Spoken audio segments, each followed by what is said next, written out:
सुमन और मनोज दोनों जॉब वाले थे।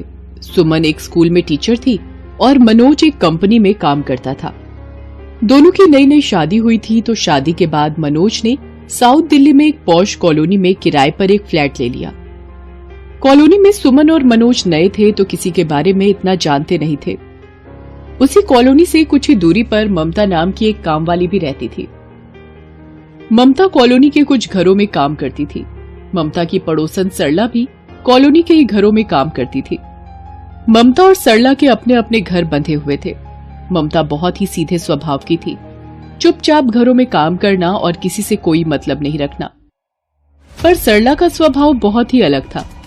हर किसी के घर का भेद रखना, इधर की बात उधर करना और चुगली करना।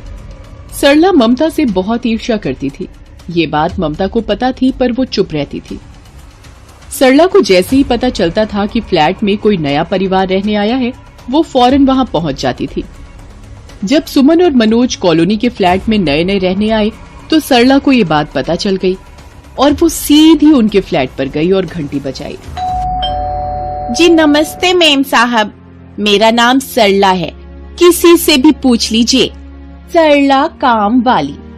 इस कॉलोनी का बच्चा बच्चा मुझे जानता है। कॉलोनी के कई घर मैंने पकड़े हुए हैं, जहाँ मैं झाड़ू, पोछा, बर्तन, सफाई, कपड़े सब काम चुटकियों में निपटा लेती हूँ। आपको भी तो काम वाली की जरूरत होगी मेम साहब। ठीक है, हाँ लगानी तो है काम वाली। अच्छा, पगार कितना लोगी? देखिए मेम साहब, मैं सारे कामों के 5,000 रुपए लेती हूँ, पर आप नए नए आए हो तो 4,000 में पक्का कर लूंगी। लेकिन कॉलोनी में किसी को मेरे रेट नहीं बताना मेम साहब। सुमन सरला को काम पर रख लेती है। सुबह सुबह सुमन को स्कूल जाना होता था, इसलिए वो दोपहर में ही सरला को बुलाती थी। सुमन थकी हारी घर आती थी, इसलिए सरला पर ज्यादा ध्यान नहीं दे पाती थी। धीरे धीरे इसी वजह से सरला उससे मीठी मीठी बातें करके काम चोरी करने लगी।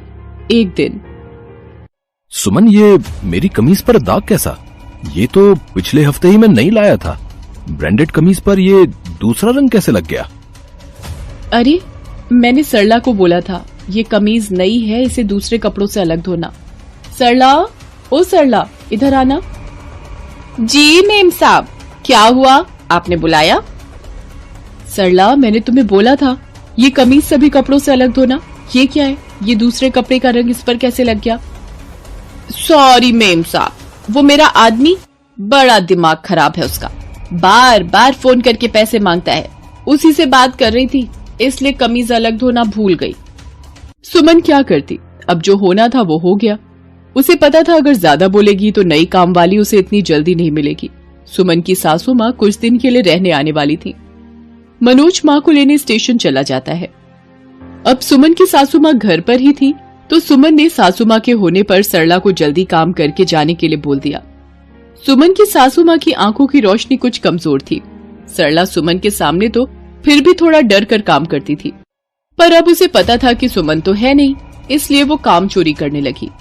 वो सुमन की सासू माँ से नजरें बचाकर काम निपटाने की कोशिश करती, और अब उसने अच्छे से साफ सफाई भी करना बंद कर दिया था। एक रोज, सरला, ये बाथरूम की दीवारों पर पानी से साफ नहीं करती? कितने जाले लग गए कोनों पर। वो तो आज और कल मेरी छुट्टी है, इसलिए खुद ही बाथरूम सोचा धो देती हूँ, पर दीवारें इतनी गंदी है मानो हफ्ते भर से धुली ना हो। मेम साहब, करती तो हूँ, रोजाना रगड़ रगड़ कर साफ करती हूँ, पर ये मिट्टी पता नहीं कहाँ से दोबारा आ जाती है। मनोज, कल आपके ऑफिस के कुछ लोग लंच पर आ रहे हैं या डिनर पर? सुमन, डिनर तो बहुत लेट हो जाएगा, इसलिए वो लोग ऑफिस से ही सीधा लंच के लिए आएंगे। तुम सारी तैयारियां कर लेना। सरला को भी कल जल्दी बुला लो।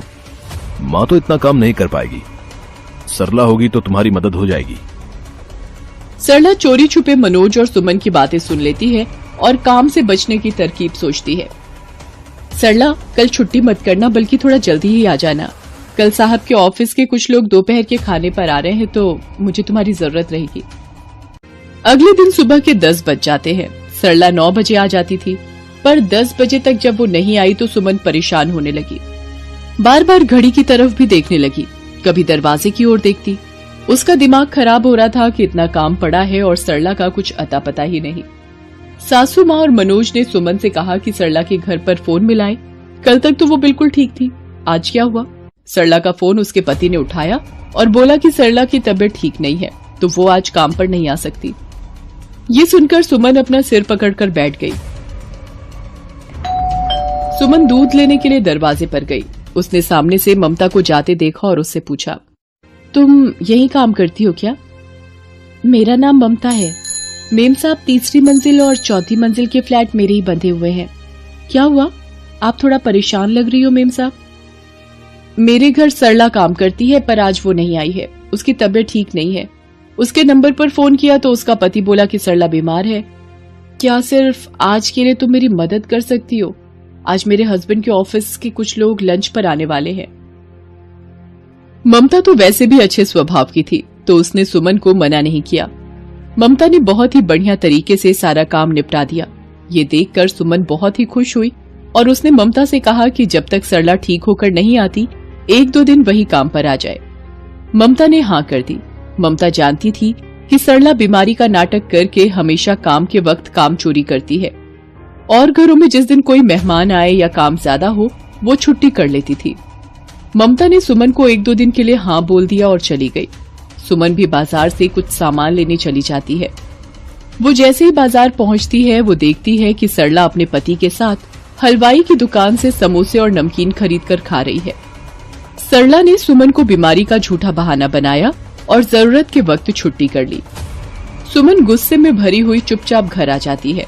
बाजार में सबके बीच सुमन ने सरला से भिड़ना ठीक नहीं समझा। अगले दिन ममता जब सुमन के घर काम पर आती है, सुमन उसे कहती है, ममता, मैंने सोच लिया है, सरला की जगह अब तुम मेरे घर पर काम करोगी। मैं सरला को काम से निकाल रही हूँ। नहीं नहीं मेम साहब, मैं सरला को बहुत सालों से जानती हूँ। मुझे पता है वो थोड़ी काम चोरी करती है, पर उसके बंधे हुए काम को पकड़कर मैं उसके पेट पर लात नहीं मार सकती। और मैं सरला को समझाऊंगी कि मन लगाकर काम करे। आप उसे ऐसे नौकरी से मत निकालो मेम साहब। सरला के 4 छोटे छोटे बच्चे हैं। उसकी काम चोरी की आदत की वजह से हर कोई उसे काम से निकाल देता है। मैं कई बार कोशिश करती हूँ कि उसे कोई नया घर मिल जाए, इसीलिए खुद कभी भी नए घर नहीं पकड़ती। उसे माफ कर देना मेम साहब, वो भी मेरी तरह गरीब है। ममता को ये सब बातें कहते देख दरवाजे पर खड़ी सरला सुन लेती है। उसकी आंखें आंसुओं से भर आती हैं। वो अंदर आती है और सुमन से पिछले बर्ताव और झूठ बोलने के लिए माफी मांगती है। सुमन सरला की आंखों में पश्चाताप के आंसू देखकर उसे माफ कर देती है। सरला ममता के गले लगकर उससे भी माफी मांगती है।